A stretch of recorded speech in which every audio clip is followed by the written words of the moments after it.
प्रसार भारती अभिलेखागार की प्रस्तुति सदाबहार सुनहरे दौर का अनमोल खजाना।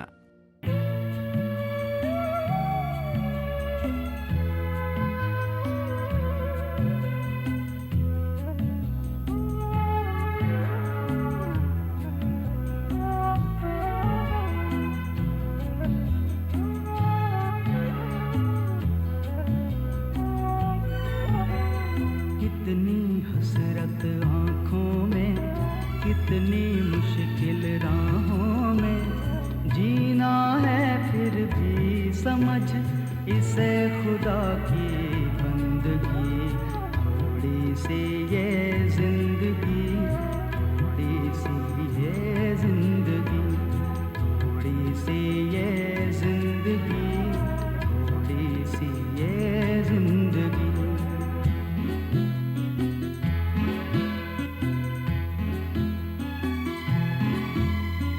आग है कभी पानी है, सुख और दुख की कहानी है, हंस के चाहे रो के काट थोड़ी सी जिंदगानी है। देख यूं ही ना कट जाए, समझ से ना दिल लगी। थोड़ी सी ये जिंदगी, थोड़ी सी ये जिंदगी, थोड़ी सी ये जिंदगी, थोड़ी सी ये जिंदगी। पिछले भाग में आपने देखा कि एक तरफ अनिल बलदेव शाह को उसके दुस्साहस के लिए चेतावनी देता है, तो दूसरी तरफ शिवनाथ बाबू मकान खरीदने में कामयाब हो जाते हैं। पूरे परिवार में खुशी की एक लहर दौड़ जाती है। शिवनाथ बाबू के पड़ोसी भाई जी शिवनाथ बाबू से मिलने उनके घर आते हैं, तो बाबू शिवनाथ उनके सामने अपनी खुशी जाहिर करते हैं कि अब तो सुनील को भी पढ़ने के लिए एक सेपरेट कमरा मिल गया है। अब तो जल्दी ही सुनील डॉक्टर बन जाएगा। उधर बलदेव शाह नगर निगम का चुनाव लड़ना चाहता है और इस काम के लिए उसे अनिल की मदद चाहिए, लेकिन अनिल इसके लिए तैयार नहीं होता। बलदेव शाह अनिल को अपनी तरफ मिलाने के लिए भाई जी से गुजारिश करता है। क्या बलदेव शाह अपने इरादों में कामयाब होता है? क्या सुनील अपने सपने साकार कर पाता है? आइए देखें इस भाग में। 250 ग्राम जीरा, 1 थैली नमक, 2 किलो सरसों का तेल। लिख लिया बेटा? जी बाबूजी। दे। राई और अजवाइन लिख लिया ना? जी अम्मा। अच्छा, और कुछ तो नहीं लाना है ना? नहीं, मैंने काफी सामान अनिल से मंगवा लिया था। साबुन, सुनिए 2 किलो कपड़े धोने का साबुन लेते आना। लाइए बाबूजी, लिख दूं मैं? रहने दे बेटा, मुझे याद रहेगा। मगर सावित्री, खर्च पर जरा सा ध्यान दो। अब तो मेरी नौकरी भी नहीं है। पिछले हफ्ते मैंने साबुन मंगवाया था। अब तुम लोग अगर इस तरह से खर्च करते रहोगी तो। अरे मेरी चप्पल कहाँ है? लगता है फिर भूल कर चला गया। कितनी बार मना किया उसे, लेकिन अंकल। बाबूजी, आपकी चप्पल तो मैं पहन के गया था। अरे बेटा, तू पहन कर गया था? अच्छा ठीक है ठीक है, तू पहन के रख, मैं तो इसी को पहन के चला जाऊंगा। अरे नहीं नहीं, मुझे तो बैठ कर स्टडी करनी है ना, आप ये पहन लीजिए। अच्छा बेटा, ये ले। ए बोटी, पहन दे मेरा। अरे कब चाय लेके आओ ऊपर।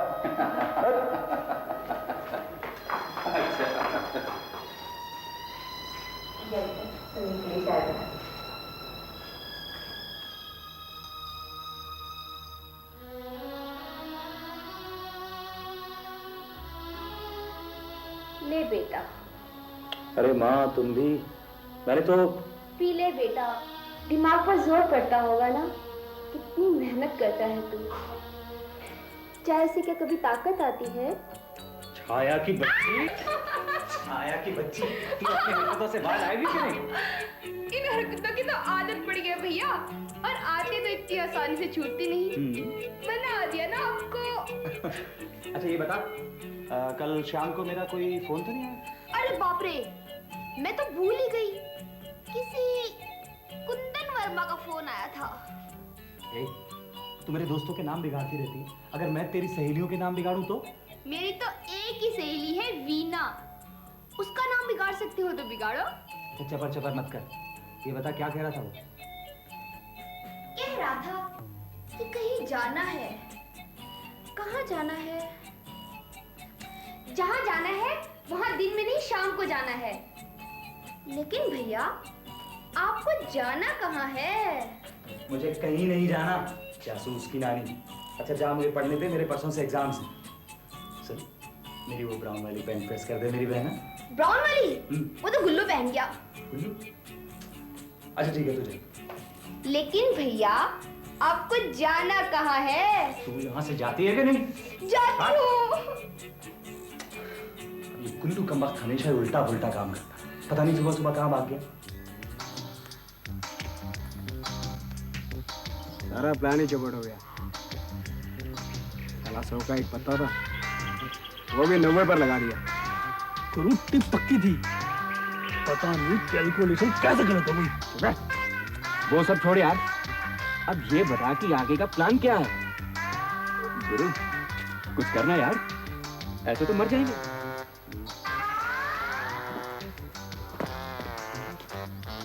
तो ये बता, ये बद्री पहलवान का अखाड़ा कितने बजे बंद होता है?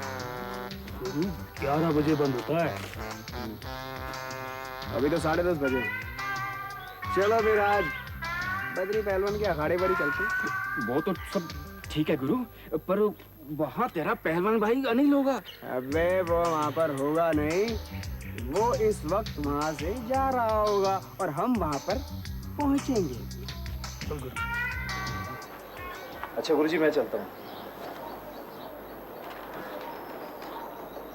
देख अनिल, अगर तुझे चैंपियनशिप जीतनी है तो तुझे ज्यादा मेहनत करनी पड़ेगी। कल से जल्दी आ जाऊंगा गुरुजी, आज रुक गया तो कॉलेज के लिए लेट हो जाऊंगा। अनिल, तू एक अच्छा पहलवान है,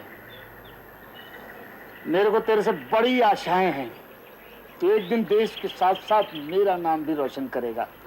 जरूर करूंगा गुरुजी, अगर आपका आशीर्वाद रहा तो। जा बेटा, कॉलेज को देर हो रही है। अच्छा गुरुजी।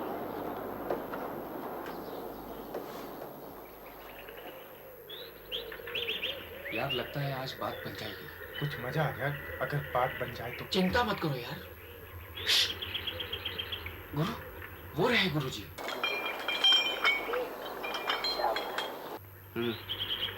तुम चिंता मत करो, तुम लोग यहीं ठहरो, आता हूँ मैं। प्रणाम गुरुजी। आजा आजा गुल्लू, आजा। प्रणाम गुरुजी।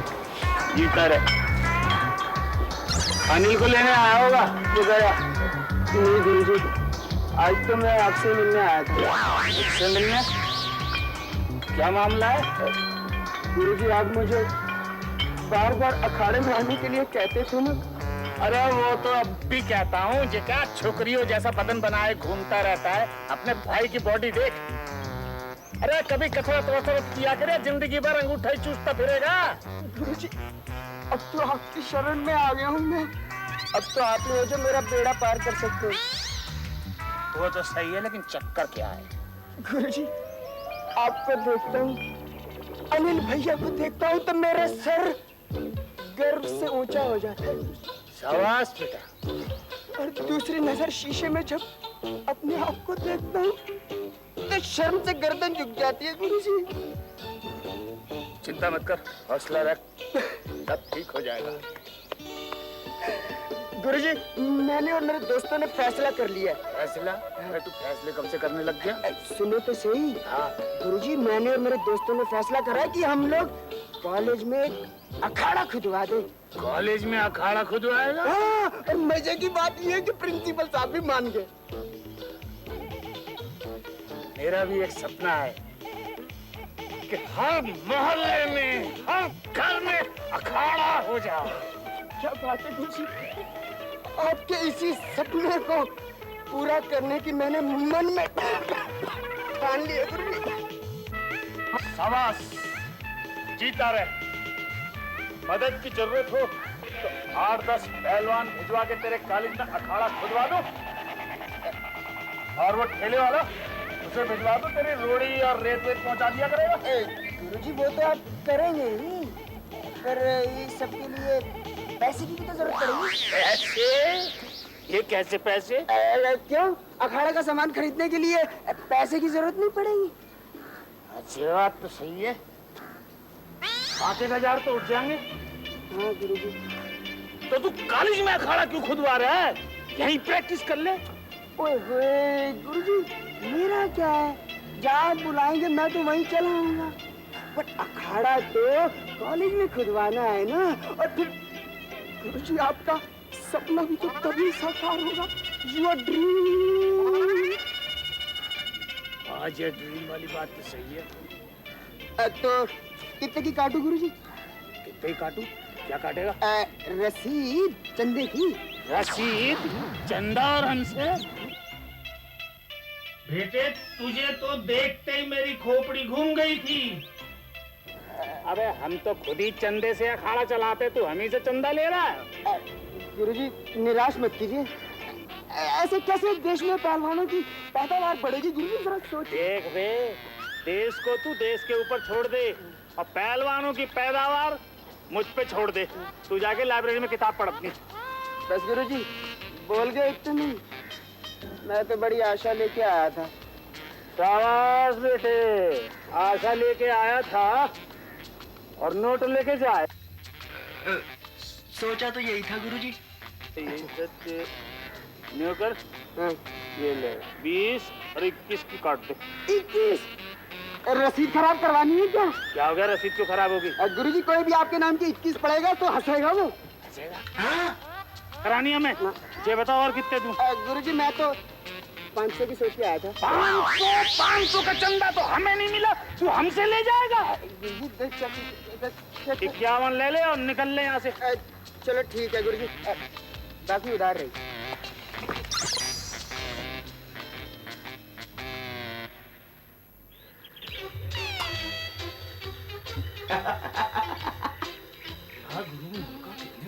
यार सिर्फ 51। मुफ्त के 50 क्या बुरे हैं, भागती चोटी लंगोटी भरी। अबे ठीक है यार, आज 50 ही सही। चलो चलो अबे देखते भाग भाग अबे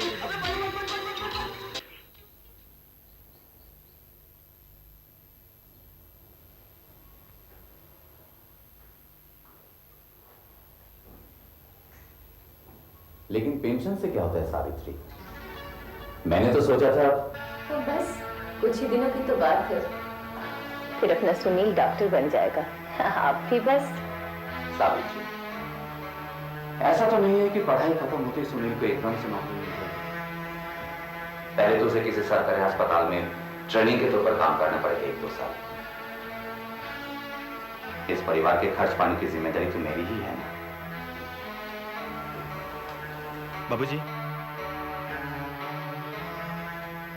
अरे अनिल बेटा, आओ। कब आया बेटा? अभी आया बाबूजी। हाँ, क्या बात है? आप दोनों को मुझसे कोई उम्मीद नहीं है बाबूजी? ये तुझसे किसने कहा है? पता नहीं बाबूजी, मैं तो जब भी आपको बात करते हुए देखता हूँ तो सिर्फ सुनील भैया के बारे में बात करते हुए देखता हूँ। आपके लिए जैसे मैं हूं ही नहीं। ये तो क्या कह रहे बेटा? माँ बाप के लिए तो हर बच्चे बराबर होते हैं। मेरी मंशा आपका दिल दुखाने की कतई नहीं थी बाबूजी, लेकिन जो मैं कभी कभी महसूस करता हूँ वो मैंने बोल दिया। हो सकता है तुझे ऐसा महसूस होता हो, लेकिन बेटा सच तो यह है कि तुम सब लोग मेरे लिए बराबर हो। हाँ, सुनील को लेकर मेरी आंखों में एक सपना जरूर है। हो सकता हो शायद थोड़ा सा झुकाव उसी वजह से तुम लोगों को लगता है, लेकिन बेटा सच तो यह है कि तुम लोग सब बराबर हो।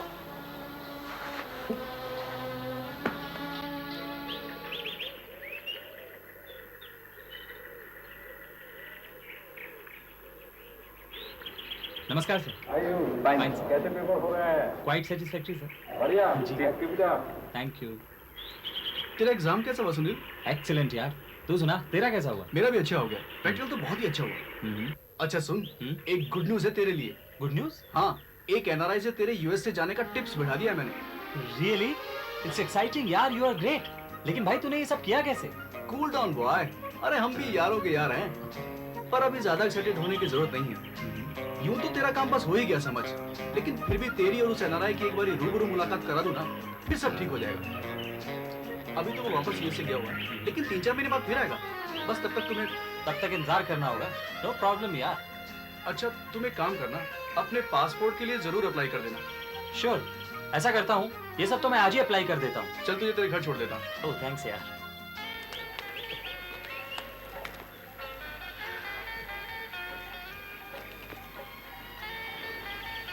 छाया, मुझे लगता है कि अब मुझे तुम्हारे पेरेंट्स से बात कर ही लेनी चाहिए।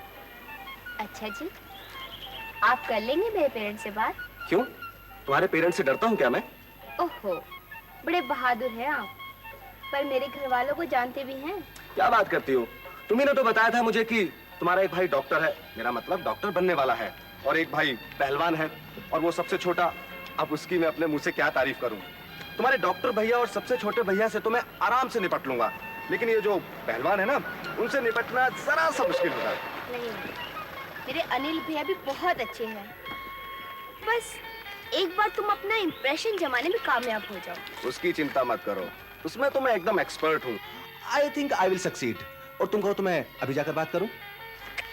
नहीं, अभी नहीं करवानी मुझे बात। पता नहीं, अब तो मेरा भी दिल नहीं कर रहा है बात करने को।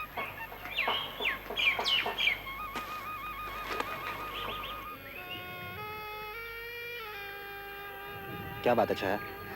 मैं देख रहा हूँ कि काफी दिनों से तुम कुछ परेशान सी हो। जोसेफ, मैं सोची कहीं जॉब कर लूं। जॉब? ऐसी क्या जरूरत आन पड़ी? घर के हालात तो तुमसे छिपे नहीं हैं। जोसेफ, बाबूजी के रिटायर होने के बाद इकोनॉमिक प्रॉब्लम ज़्यादा ही बढ़ गई है, और अगर कहीं मैं भी जॉब कर लूं तो उनकी मदद मैं भी कर सकती हूँ। ठीक, बिल्कुल ठीक सोचती हो तुम। और इसके लिए तुम्हें कहीं बाहर जाने की क्या जरूरत है? भाई आज नहीं तो कल तुम्हें ये काम संभालना ही है। जोसेफ, मैं मजाक नहीं कर रही हूँ। मैं भी मजाक नहीं कर रहा हूँ। देखो, पापा कुछ और कंप्यूटर्स मंगवाने वाले हैं, और उसके लिए मुझे एक अच्छे इंस्ट्रक्टर की जरूरत है। और तुमसे अच्छा इंस्ट्रक्टर मुझे और कहाँ मिलेगा? अच्छा जी, तुम मुझे इस काबिल समझते हो? Why not? You are smart, intelligent, energetic and deserving. देखो, मैं तुम्हें इसके लिए अच्छी सैलरी दूंगा। तुम चाहो तो अभी से प्रैक्टिस शुरू कर सकती हो। तुम्हारी थोड़ी बहुत मेहनत भी हो जाएगी। और एक बात और है, इसके लिए तुम्हें रोज ऑफिस आते हुए और ऑफिस से जाते हुए मुझे सैल्यूट मारना पड़ेगा। नो प्रॉब्लम, कहो तो अभी से शुरू हो जाओ। नहीं नहीं नहीं, हाँ एक शर्त और है कि अभी तो ठीक है, लेकिन शादी के बाद तुम्हें सैलरी नहीं मिलेगी। हाँ मंजूर हो तो बोलो। मंजूर है। ओ पहलवान जी, वो दुनिया वालों की बातों पर मत जाओ। वो कहते हैं ना, जब मियां बीवी हो राजी मेरा मतलब है जब दो बंदे हो राजी तो फिर की करेगा काजी। वो दुनिया वाले जो कहते हैं उनको कहने दो। ओ पहलवान जी, वो तो दुश्मन है हमारे, आप उनकी बातों में क्यों जाते हैं? ओ आपको तो हमारे पास भाईजी ने भेजाना जी, आप हम पे यकीन क्यों नहीं करते? ओए तू चुप कर। ओए, तेरे को कितनी बार समझाया है कि जब दो समझदार आदमी आपस में बात कर रहे हो तो तू अपनी चुंझ बंद रखा कर। लेकिन मुझे काम क्या करना होगा? ओए तारिया, ओए मुंडा पूछता है कि उसको काम क्या करना पड़ेगा। ओ बादशाह, ओए तुम बलदेव शाह की नौकरी में हो।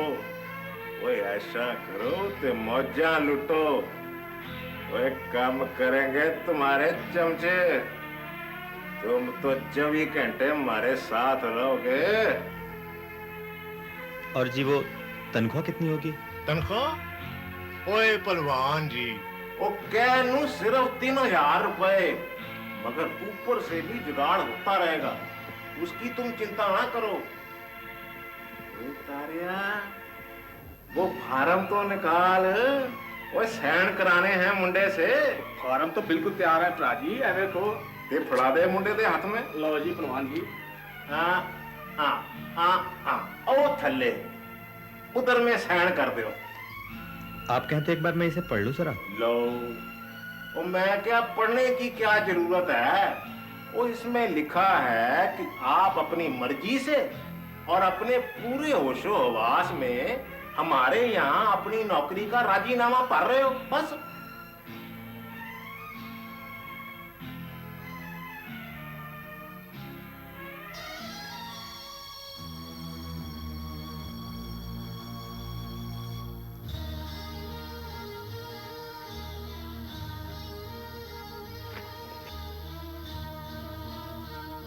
ये नौकरी का एग्रीमेंट है या किसी जुर्म का इकरारनामा?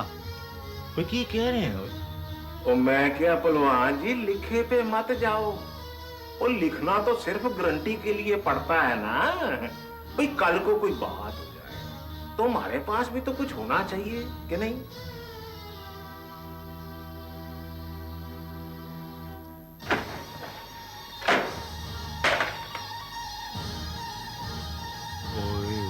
पहलवान जी, राजी, वो पहलवान तो चला गया और जाते जाते थूक गया तुम्हारे मुंह पे। मेरे से नहीं हुए, अपनी जिंदगी से नाराज हो गया है। इतनी हिम्मत कि बलदेव शाह के मुंह के ऊपर फैल मार गया। एनू देखना पड़ेगा वे, क्यों तारिया?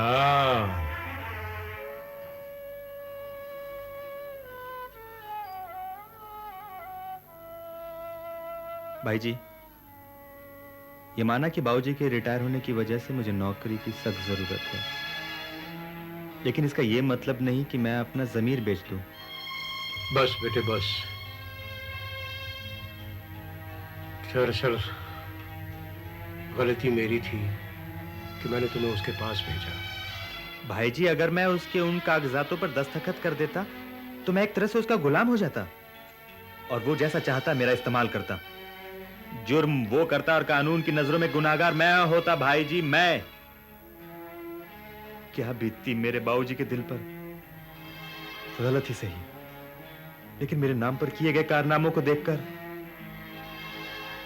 ना भाई जी, अनिल पहलवान नौकरी जरूर करेगा, लेकिन अपनी शर्तों पर। बेटे, तुमने बहुत अच्छा किया कि सारी रिपोर्ट मुझे दे दी। उससे बातचीत करते हुए मुझे उसके चरित्र पर संदेह हुआ था, लेकिन मैंने सोचा इतने बड़े आदमी का पोता हल्की बात भले ही करे, लेकिन ओछी हरकत नहीं करेगा। लेकिन वो तो ना भाई जी, अगर अच्छे माता पिता हो तो जरूरी नहीं कि उसकी औलाद भी अच्छी हो। बेटे, तुम चिंता मत करो, मैं किसी अच्छी नौकरी के लिए तुम्हारे लिए जरूर कोशिश करूंगा। अच्छा भाई जी, मैं चलता हूं। अच्छा बेटे।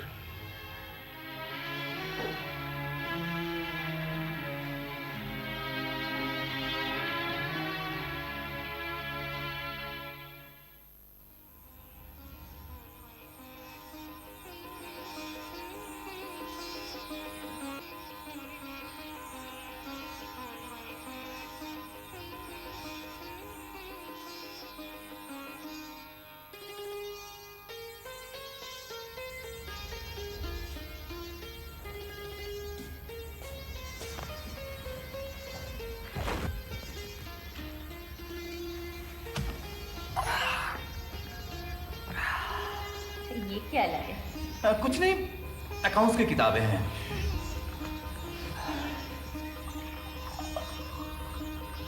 इन्हें घर लाने की क्या जरूरत थी? क्या करूं सावित्री, जिस दुकान की ये किताबें हैं वहां जगह ही नहीं है, इसलिए मुझे कुछ असुविधा हो रही थी। फिर दुकानदार ने कहा कि आप चाहो तो इसे घर ले जाओ, तो मैंने सोचा और ले आया। अच्छा। ओह भगवान, ये लड़का कभी सुधरेगा नहीं। अरे हाँ सावित्री, सुनील आ गया है क्या? हाँ, अभी कुछ देर पहले ही आया है। आज तो उसके एग्जाम था, कैसा हुआ? अच्छा ही होगा, आप पूछ लीजिए उससे। वैसे लड़के ने बहुत मेहनत की है, रात रात भर पढ़ाई की है उसने। देखना एक दिन तुम्हारा नाम रोशन करेगा। मेहनत आपने भी कम नहीं की है। कहाँ कहाँ से पैसे लाकर उसे डॉक्टर की पढ़ाई करवाई। और तो और उसे कमरा दिलाने के लिए आपने नौकरी तक से रिटायरमेंट लेकर ये मकान खरीदा। औलाद के लिए तो सब कुछ करना पड़ता है सावित्री। तुम्हारी कुर्बानी भी कम है क्या? पर देखना सावित्री, मुझे लगता है कि ये तकलीफें इस घर के लिए कुछ दिनों की मेहमान है। आपके मुंह में घी शक्कर।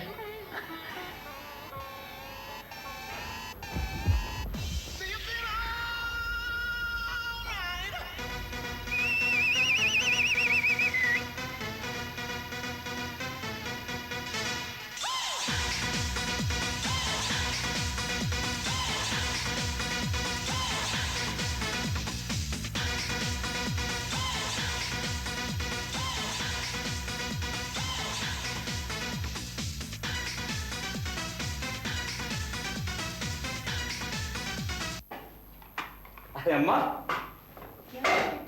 क्या हुआ बेटा? अम्मा, आज तेरे बेटे के सारे एग्जाम खत्म। अब तो सिर्फ बेटे की मस्ती ही मस्ती है, मस्ती। या सर भैया, आपके एग्जाम खत्म, मजा आ गया, फैंटास्टिक। तो भैया इसको बंद क्यों कर दिया? इसको तो बजाते हैं।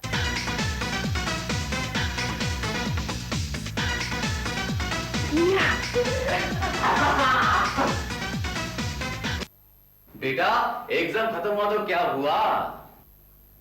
अब तो इसे कुछ दिन आराम करना चाहिए। अरे नहीं नहीं नहीं बाबूजी, अब आराम कहाँ? अब तो आपके इस बेटे को अमेरिका जाने की तैयारी करनी है।